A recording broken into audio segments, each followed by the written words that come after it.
കേരളത്തിന്റെ സമ്പൂർണ്ണ സാക്ഷരതാ പ്രഖ്യാപനത്തിന്റെ 35ാം വാർഷികത്തോടനുബന്ധിച്ച് ചേലക്കോടൻ ആയുഷ്മാനുസ്മരണം മലപ്പുറം LSGD ഹാളിൽ നടന്നു. സംസ്ഥാന സാക്ഷരതാ മിഷൻ അതോറിറ്റി, ജില്ലാ സാക്ഷരതാ മിഷൻ, ജില്ലാ NSS, കാലിക്കറ്റ് യൂണിവേഴ്സിറ്റി എന്നിവ സംയുക്തമായാണ് പരിപാടി സംഘടിപ്പിച്ചത്. കവിയും സാഹിത്യ അക്കാദമി അവാർഡ് ജേതാവുമായ മണമ്പൂർ രാജൻ ബാബു ചടങ്ങ് ഉദ്ഘാടനം ചെയ്തു. സംസ്ഥാന സാക്ഷരതാ mission director professor AG Oleena, ജില്ലാ സാക്ഷരതാ മിഷൻ കോർഡിനേറ്റർ PV ശാസ്ത്രപ്രസാദ്, ജില്ലാ NSS Calicut university coordinator Naufal Muhammad, വിവിധ ഉദ്യോഗസ്ഥർ, ചേലക്കോടൻ ആയുഷമ്മയുടെ കുടുംബാംഗങ്ങൾ എന്നിവർ ചടങ്ങിൽ സംബന്ധിച്ചു. അനുസ്മരണത്തിന്റെ ഭാഗമായി ജലദിനം ക്വിസ് വിജയികൾക്കുള്ള സർട്ടിഫിക്കറ്റ് വിതരണം, വിരമിക്കുന്ന പ്രേരകന്മാർക്കുള്ള ഉപഹാര സമർപ്പണം എന്നിവയും നടന്നു.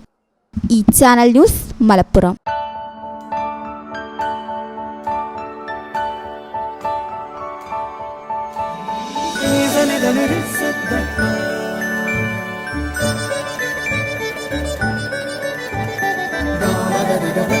Is